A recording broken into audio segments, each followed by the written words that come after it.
CJP ಪ್ರತಿಭಟನೆಯ ಬಗ್ಗೆ ಚರ್ಚೆ ಮಾಡಬೇಕು ಅಂತ ರಾಹುಲ್ ಗಾಂಧಿ ಪದೇ ಪದೇ ಆಗ್ರಹಿಸಿದರು. ಈ ಲೋಕಸಭೆಯಲ್ಲಿ ವಿರೋಧ ಪಕ್ಷದ ನಾಯಕ ಒತ್ತಡ ಮಾಡಿದರು, ಒತ್ತಾಯಿಸಿದರು. ಹೀಗಾಗಿ ಚರ್ಚೆಗೆ ಆಹ್ವಾನ ಕೊಟ್ಟರೂ ಕೂಡ ಈಗ ರಾಹುಲ್ ಗಾಂಧಿ ಬರ್ತಾ ಇಲ್ಲ. ಇನ್ನೊಂದು ಕಡೆಗೆ ಸಂಸತ್ ಅಧಿವೇಶನ ಸುಗಮವಾಗಿ ನಡೆಯಲಿಕ್ಕೂ ಕೂಡ ಬಿಡ್ತಾ ಇಲ್ಲ.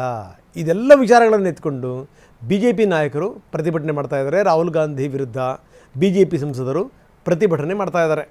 ಸಂಸತ್ನ ಹೊರಗಡೆಗೆ BJP ಸಂಸದರು ಪ್ರತಿಭಟನೆ ಮಾಡ್ತಾ ಇದ್ದಾರೆ. ಆ ದೃಶ್ಯಾವಳಿಗಳನ್ನು ನಾವು ನಿಮಗೆ ತೋರಿಸ್ತಾ ಇದ್ದೀವಿ. ನೀವೇ ಚರ್ಚೆಗೆ ಬನ್ನಿ ಅಂತ ಆಹ್ವಾನ ಕೊಟ್ಟಿರುವಂಥವ್ರು, ಪದೇ ಪದೇ ಒತ್ತಾಯ ಮಾಡಿದಂಥವ್ರು ನೀವೇನೇ.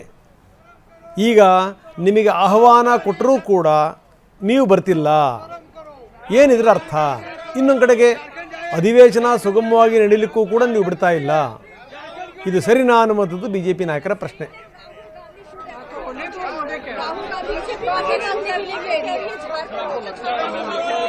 शर्म करो, शर्म करो, राहुल गांधी शर्म करो, शर्म करो, शर्म करो, राहुल गांधी शर्म करो। झारखंड जाइए, झारखंड जाइए, झारखंड क्यों नहीं गए? झारखंड क्यों नहीं गए? शर्म करो।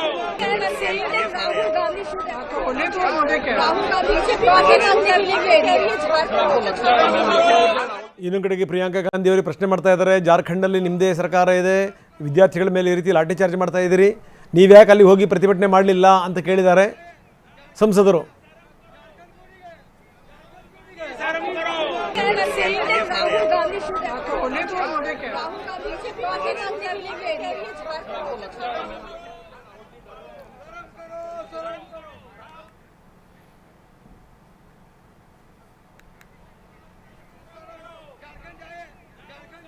ಇನ್ನು JPSC ಮತ್ತು JSSC ಪರೀಕ್ಷೆಯಲ್ಲಿ ಅಕ್ರಮ ಆರೋಪ ಏನು ನಡೆದಿದೆಯಲ್ಲ, ಇದಕ್ಕೆ ಸಂಬಂಧಪಟ್ಟಂಗೆ ವಿದ್ಯಾರ್ಥಿಗಳು ಪ್ರತಿಭಟನೆ ಮಾಡ್ತಾಯಿದ್ರು. ಆ ಸಂದರ್ಭದಲ್ಲಿ ಪೊಲೀಸರು ಬಲಪ್ರಯೋಗ ಮಾಡಿದರು. ಇದಕ್ಕೆ ಸಂಬಂಧಪಟ್ಟಂಗೆ ಖುದ್ದು ರಾಹುಲ್ ಗಾಂಧಿ ಕೂಡ ಖಂಡಿಸಿದ್ದಾರೆ. ಕಾಂಗ್ರೆಸ್ ಪಾರ್ಟಿನೇ ಕಾಂಗ್ರೆಸ್ ಸರ್ಕಾರದ ವಿರುದ್ಧ, ರಾಜ್ಯ ಸರ್ಕಾರದ ವಿರುದ್ಧ ಕಿಡಿಕಾರಿದೆ. ಈ ವಿದ್ಯಾರ್ಥಿಗಳ ಮೇಲಿನ ಬಲಪ್ರಯೋಗ ಅದನ್ನು ಒಪ್ಪಲಿಕ್ಕೆ ಸಾಧ್ಯ ಇಲ್ಲ. ನನ್ನ ಸಂದೇಶ ತುಂಬ ಸ್ಪಷ್ಟ ಅಂದಿದ್ದಾರೆ ರಾಹುಲ್ ಗಾಂಧಿ.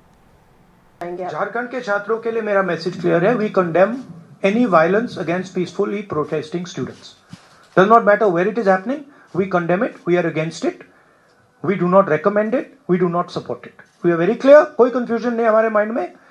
तो पीसफुल जब तक प्रोटेस्ट हो रहा है, तब उस प्रोटेस्ट को हिंसा से अटैक करना उसके खिलाफ है.